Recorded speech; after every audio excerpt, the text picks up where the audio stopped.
This is One Time, Swedish Jewish Dialogue. My name is Talia Besitsky. I'm here at Shurat HaDin. Thank you very much for accepting me. So please tell me, who are you and what's your role at Shurat HaDin? My name is Nitsana Darshan-Leitner. I'm the director and the founder of Shurat HaDin Israel Law Center, the civil rights organization where we are hosting today.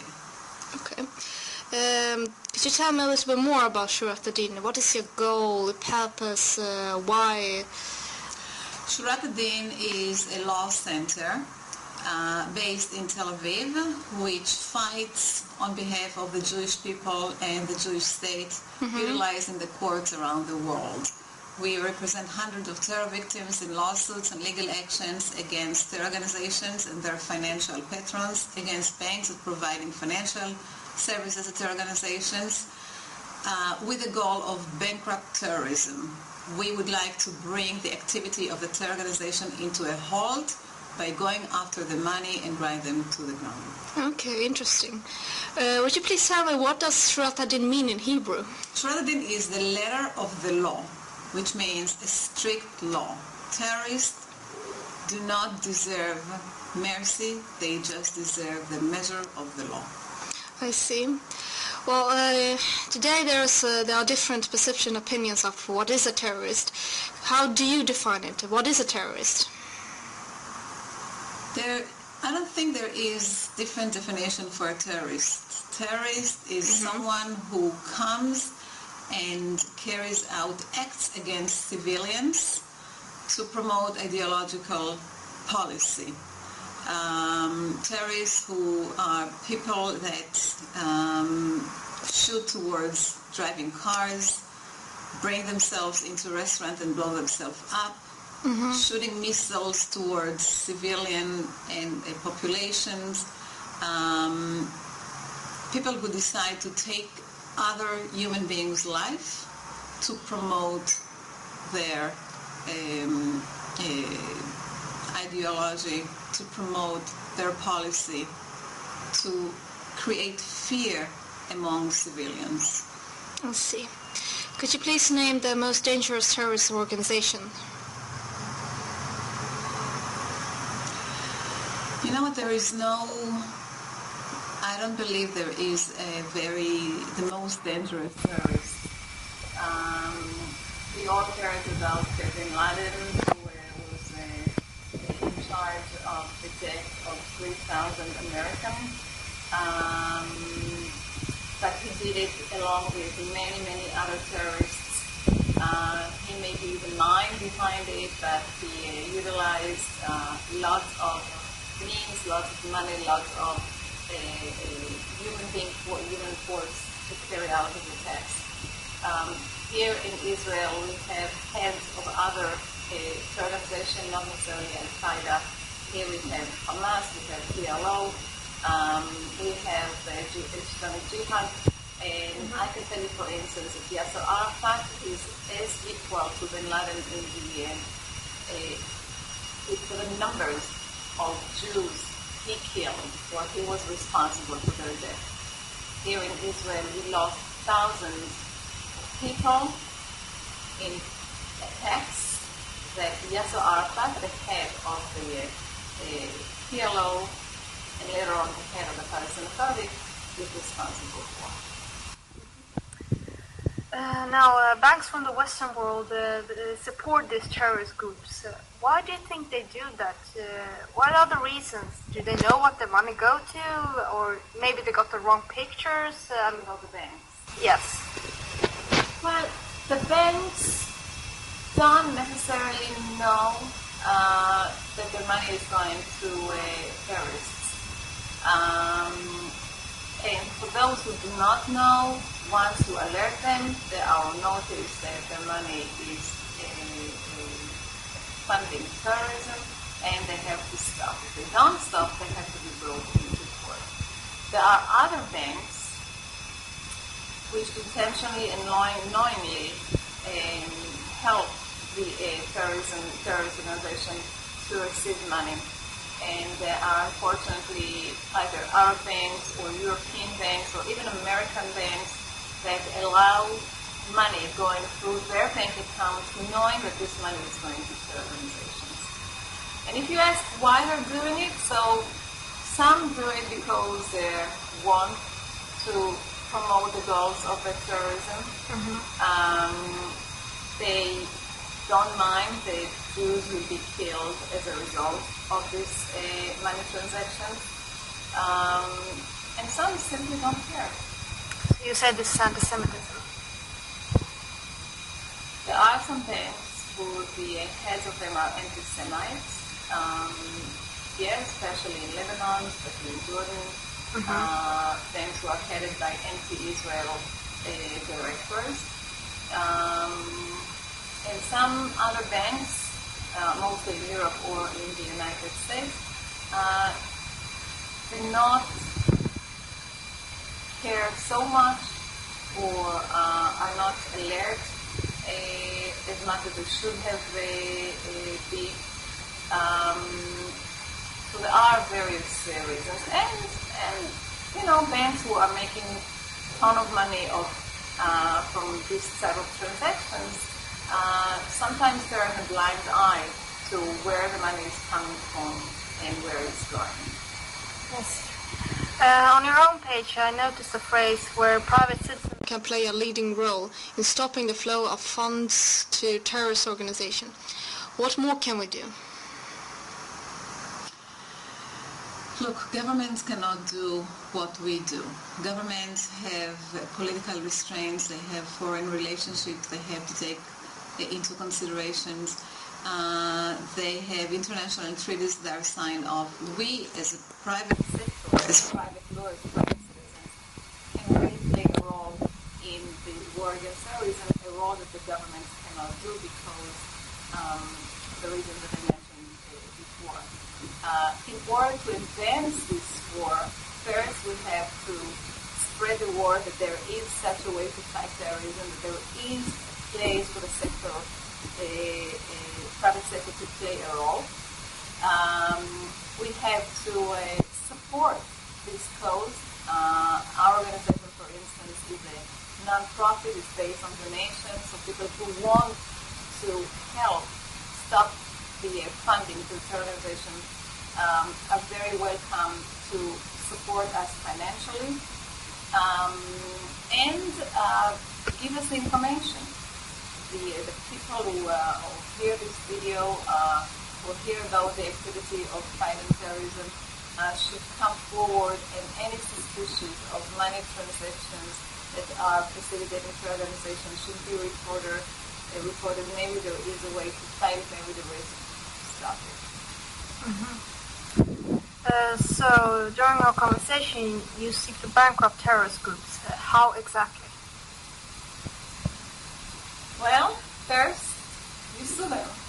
You file a lawsuit, you stare them with a paper, which sometimes sounds imaginary because how will you locate a terror organization? You don't have offices, you don't have representatives, and yet you are able to use the law to sell them with a complaint, bring them to court.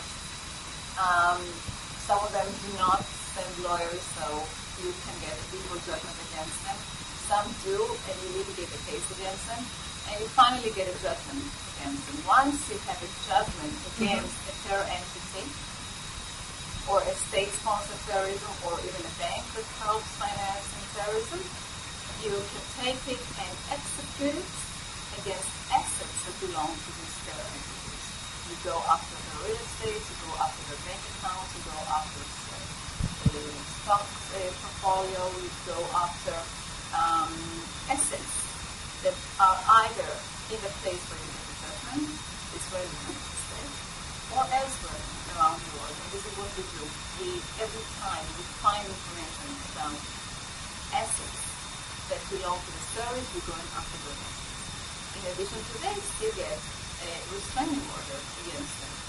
Once you have a judgment, you can go to all the banks where you are, or in the United States or Europe, and give them a restraining order not to facilitate any more transactions to this terrorism, to this terror entity. And we have numerous cases with this restraining order caused tremendous damage, tremendous problems to the terrain. Interesting to hear. So you want to bring this terrorist to justice. What kind of justice and how? You tend to believe that the terror organizations who are living in the lawless world cannot be brought into justice. But the thing with the terror organization is that half of their activities must be taken in the real world, in the local world. They are using banks, they are using PR, they are using diplomats, they are living among society. So once you have an entity that is partially acting in a world where there is a court system and where there are laws, you can bring this entity into a court of law. And our goal is to get justice against the terror organization and to make justice with the terror victims, because the terror victims must get compensated for the damages that they have been occurred to them, and to get this compensation from the people who destroy their life, from the organizations, from the terror organization that devastated their life. Those the ones who have to pay, and this is really justice. So you work together with Western intelligence agencies and volunteer lawyers. Who are they? Well, we work closely with intelligence agencies around the world, mostly, obviously, in Western countries. They sometimes give us information about assets that belong to organizations, about suspicious transactions going on, which we have to go after or to block.